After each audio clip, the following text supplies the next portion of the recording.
track the record, I wanted to take a few minutes to welcome our writer guests of honor this year.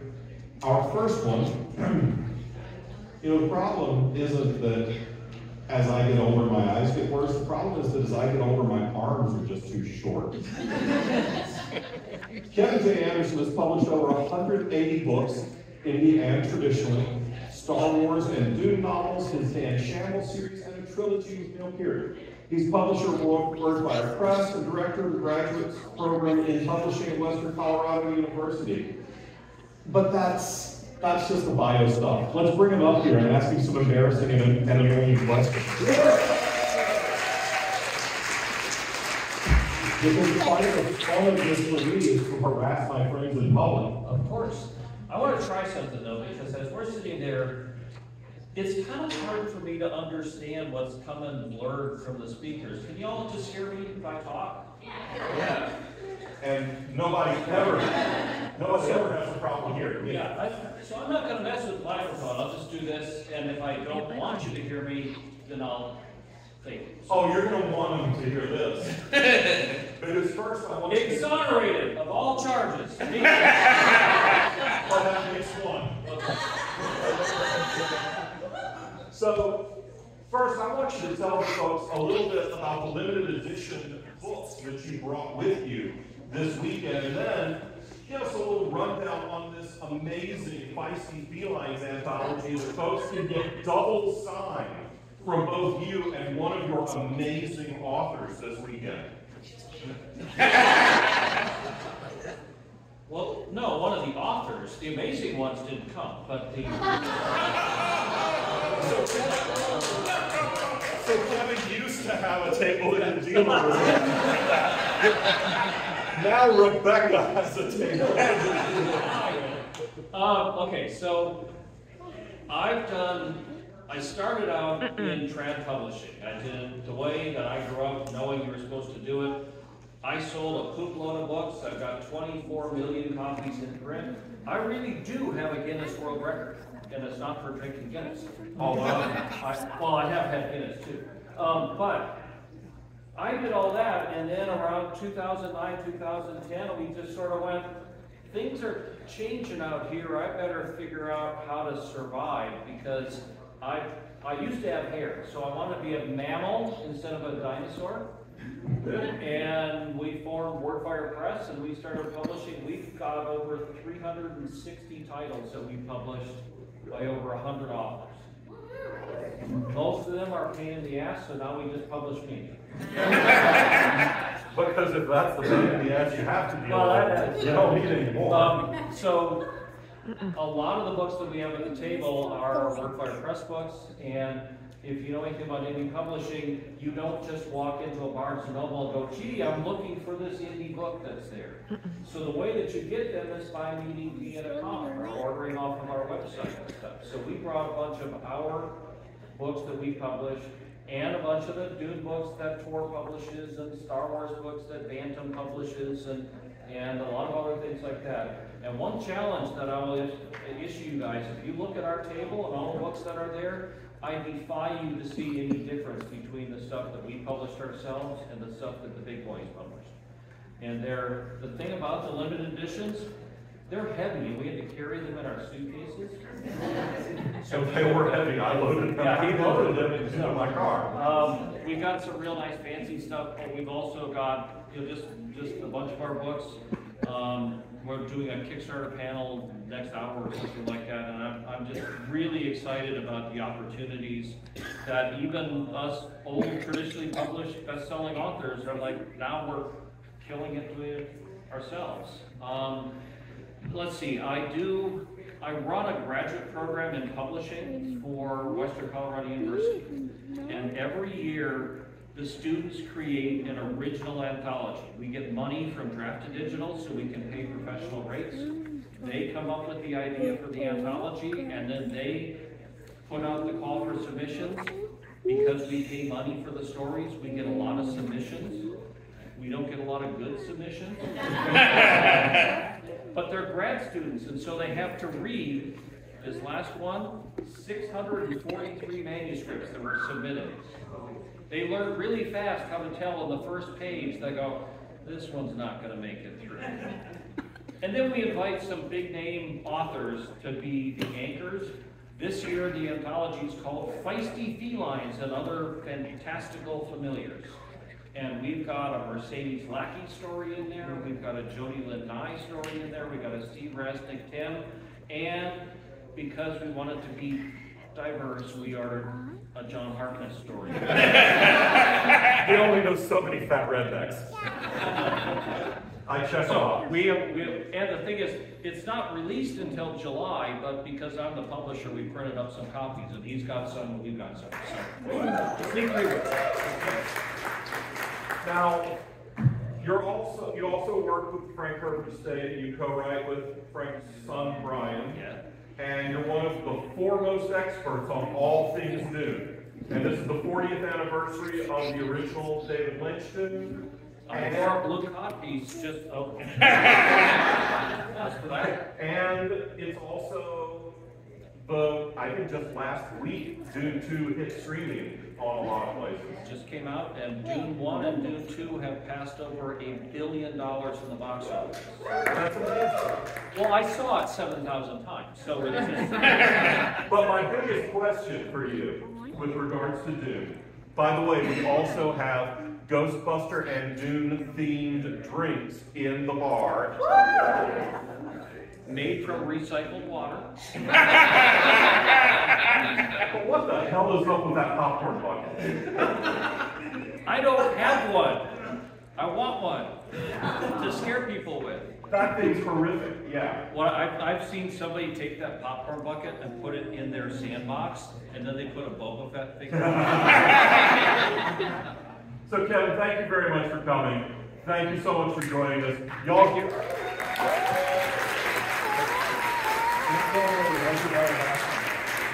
We have our big table of stuff in one of the satellite dealers' rooms. The one right on the other side of that area.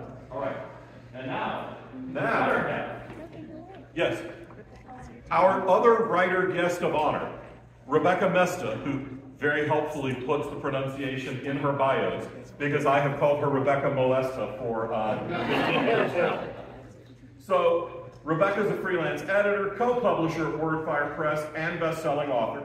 She writes SF and nonfiction books for writers, both solo and with her husband, Kevin J. Anderson. Her work includes novels in Star Wars, Star Trek, and the Buffy the Vampire Slayer universes, Her Crystal Doors and Star Challengers trilogies, and nonfiction books, $1 Million Professionalism for Writers, and Writing as a Team Sport, The Complete Writer's Guide to Collaboration. For real. So, you've worked with some of the biggest IPs in the world. Working on Buffy, working on Star Trek, working on Star Wars. What's one of the things that you've enjoyed the most about working in media tie-ins? Enjoyed the most. Aside from Chekhov's props. One of the things I enjoyed the most in all of the universes I've worked in is doing the homework, doing the research, which consists of like watching the movies or the TV show over and over and over again, while I take notes on, okay, this character talks like this. This character clips the beginning sentences off. This character always manages to put a joke in at the end. So the research, so much fun. And people call up and we say, I'm sorry, I'm researching a book right now. I'll talk to you later. And all they hear in the background is pew, pew, pew. I mean, I guess it's better than when Kevin's researching for another cat anthology, because then all they hear in the background is pew, pew, pew. I'm the bestest cats, though. Yeah? Exactly. I was gifted a Father's Day shirt with my cats on it.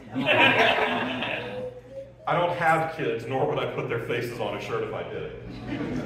So, you guys, you've written and published several books in your $1 Million Writing series. Yep. Tell me a little bit about that series and what it can teach writers.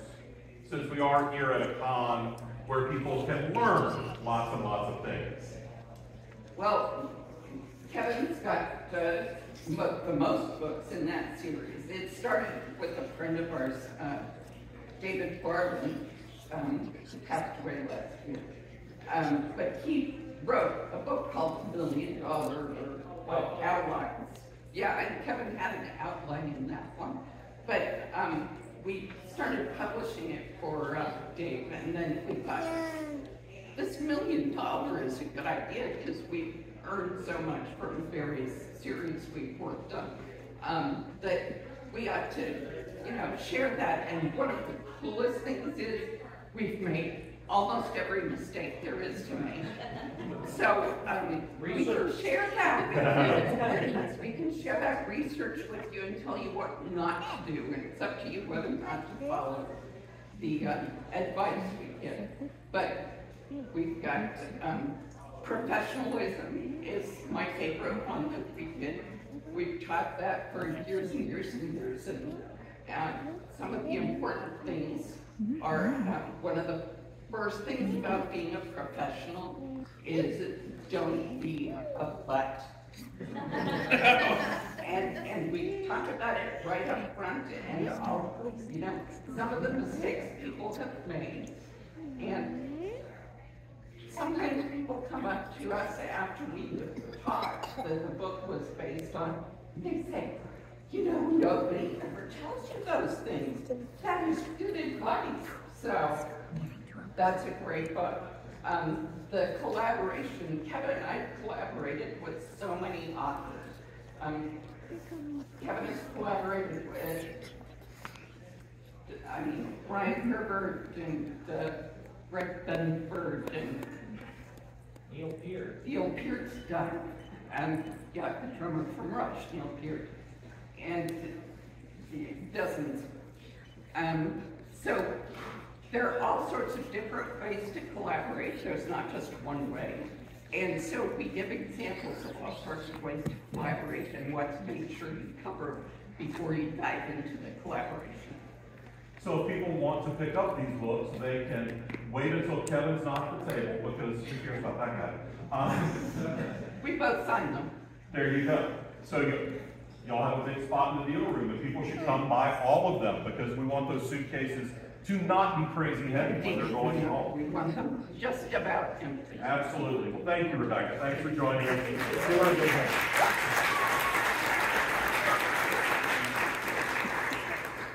We've referenced one of our other special writer guests several times already. He's a unicorn in the publishing industry. He's burnout rock and roll trash. He's a hell of a guy, and he's got cats. So Matt, Dinniman, come on up here.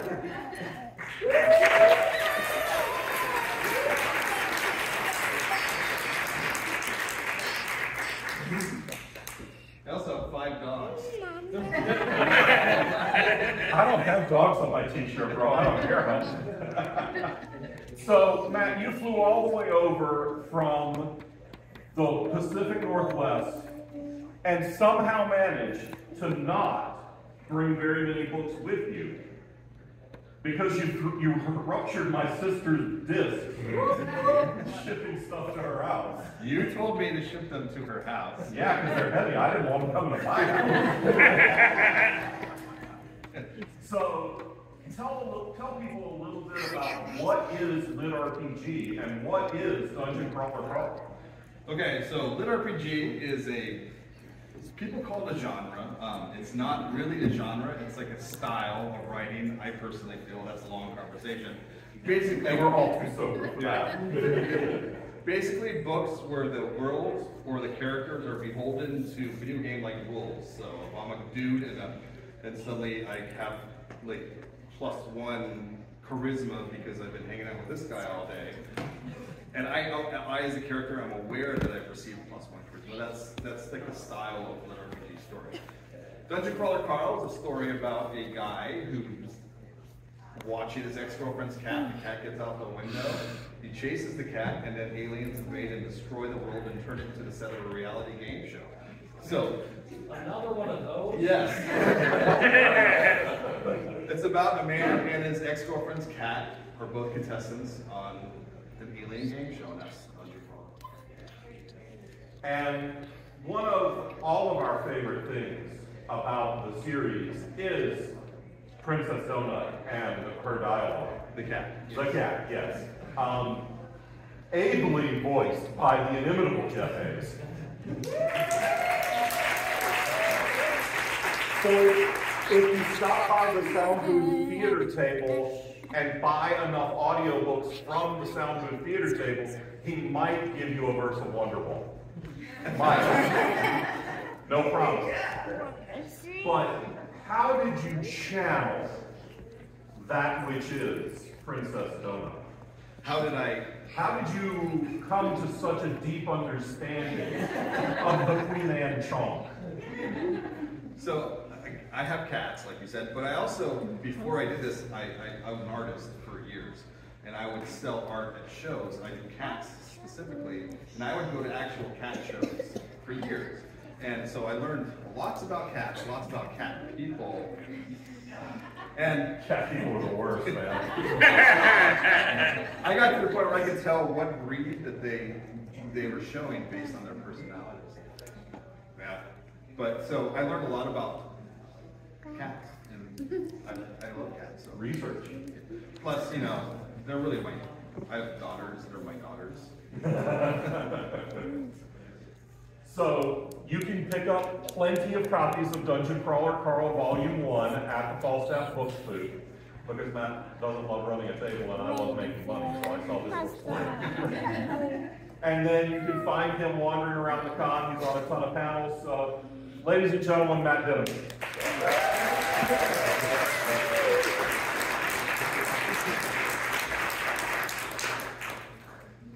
So one of the things that I started doing a few years back at ConCarolinas was coming up with ways to bring in more guest of honor quality guests, but you only have so many spots where you can call someone a guest of honor.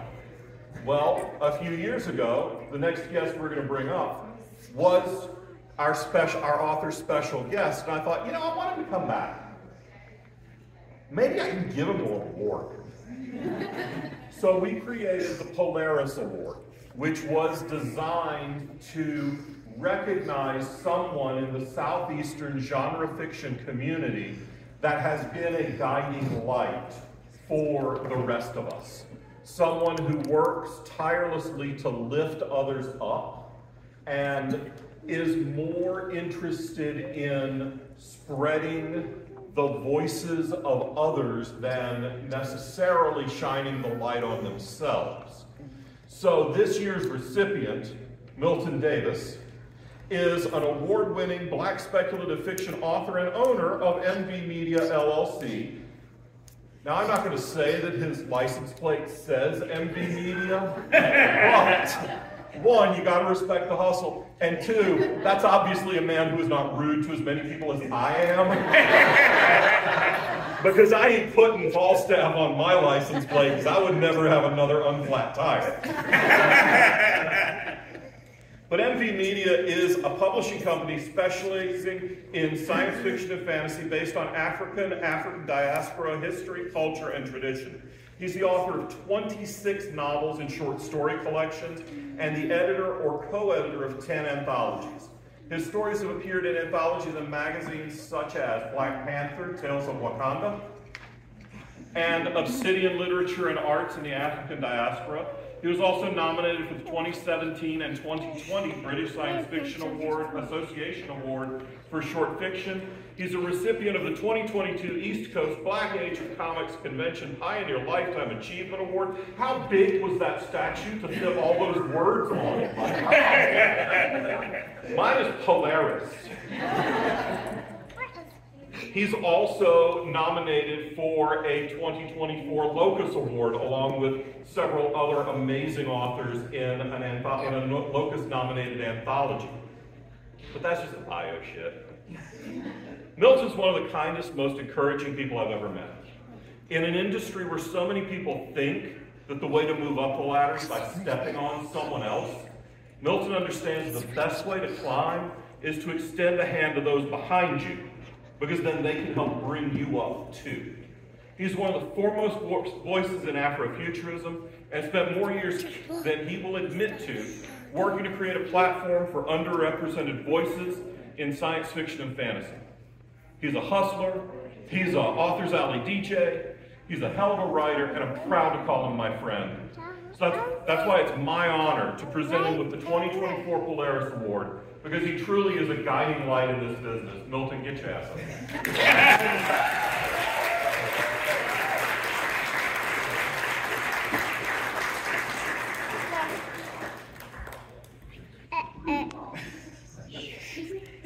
That's for you, baby. Thank you, man.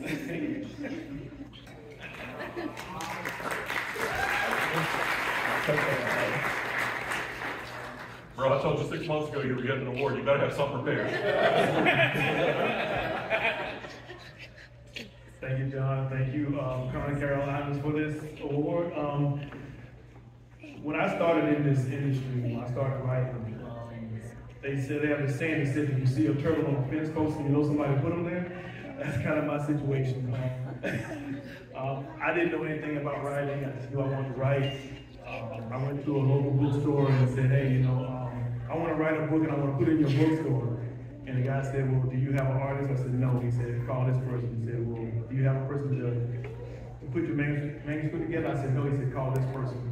So my time in writing has been like that, just people reaching out to help people. When I decided to write Sword and Sorcery, Sword and Soul, I got a chance to meet Charles Saunders, who was the person that created the genre.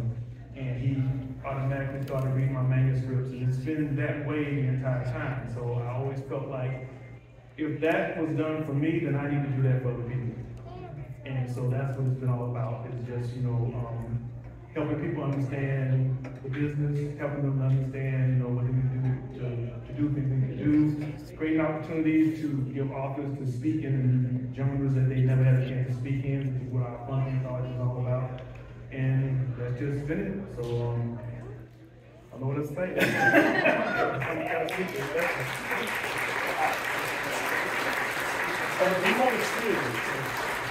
If you want to see how awesome Milton is, stop by his table in Authors Alley and buy his stuff. Thank you, my friend.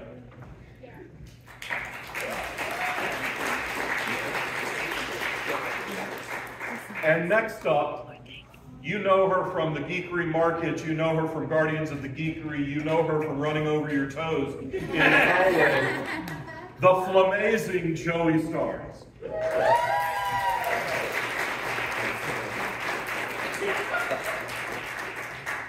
Hey, thank you.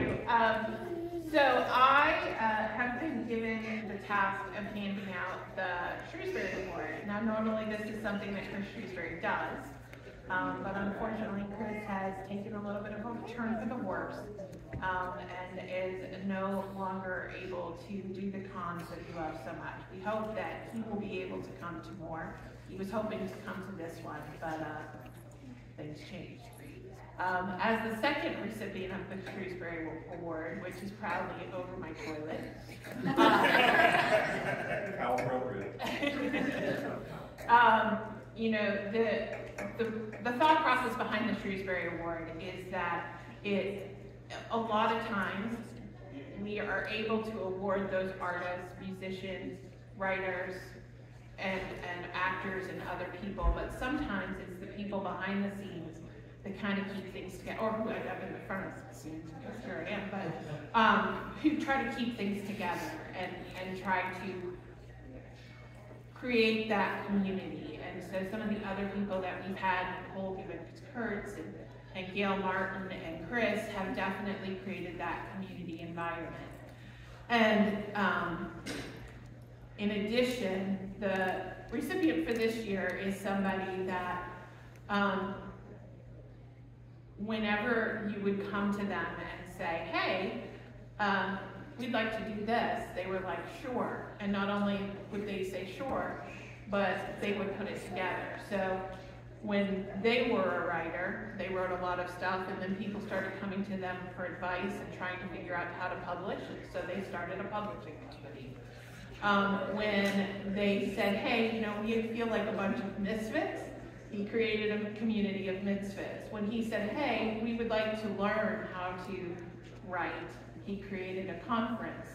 And when I asked him to hold my hair back when I was throwing up in the ER, he did that too. So he doesn't like to be in the spotlight.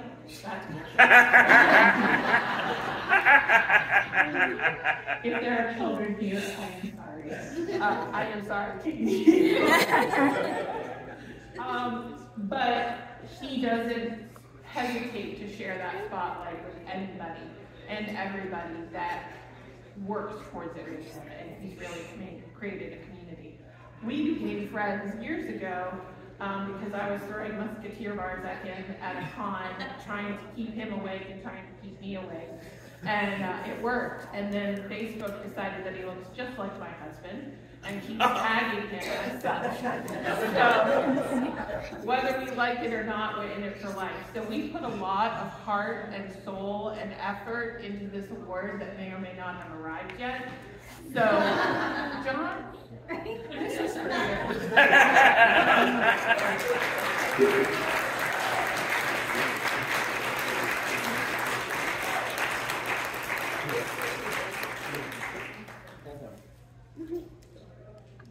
Thank you. I'm honored, or at least I will be, eventually. Because about 9 months ago, I got an email from Chris Shrewsbury with a scheme. And Chris said, I got an idea, but I don't know how to pull it off. I know who I want to give the Shrewsbury Award to, but I want it to be a surprise. And I said, well, Chris, I agree. There are a few people that are almost solely responsible for ConCarolinas continuing to exist. There's a handful of folks. But Chris, and we all of us who are in the know, completely agree. Chris said, without this pair of people, there wouldn't be a ConCarolinas 2024, or 2023, or 2022. This con wouldn't exist. And I am being 100% sincere. When you are this level of smartass, it is important to tell people when you're being So I said, well, Chris, I think that's a brilliant idea, and I know exactly how to keep this a surprise. Yeah? What are you going to do? Tell them you're giving it to me. So this whole award has been a bait and switch. Because Chris, on behalf of Chris Shrewsbury, Joey and I are honored to present Karen and Ray Franks.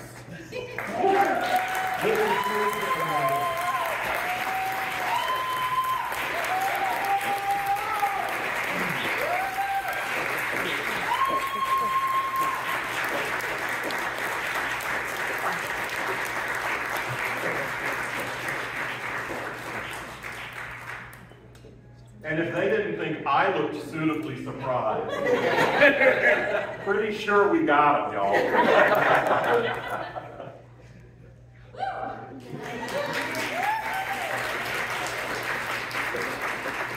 I'm sorry, I can't thank you enough. I'm sweating my life today. I'm still keeping this, by the way. Yeah, we have a whole, like, all of the previous award winners, and we have this whole chat group, and we all work together and choose the next one. And they said John, and I said, oh, that's a great idea. I'm so weak. I'm like, have you ordered this board yet? It'll be here Monday. John won't understand. It's probably caught by a tornado. My sister went and got yours off my porch 2 hours ago. So I win. My shipping beat your shipping. I have no idea what to say. First of all, on a very, very serious note, we are tremendously missing the presence of Chris Schuster. And that was so cute, you had one lead. And I didn't hear you mention any politicians. So not today, I'll save it for later. There's something in 34 tattoos on our arms. With Chris, we have to preview this speech. So, in honor of Chris, I want to say, bleep, bleep, bleep. You know that politician, bleep, bleep, bleep, and that marginalized group, bleep, bleep, bleep, bleep, bleep, and really funny jokes. So, and I don't even know what to say. Thank you guys. I love you.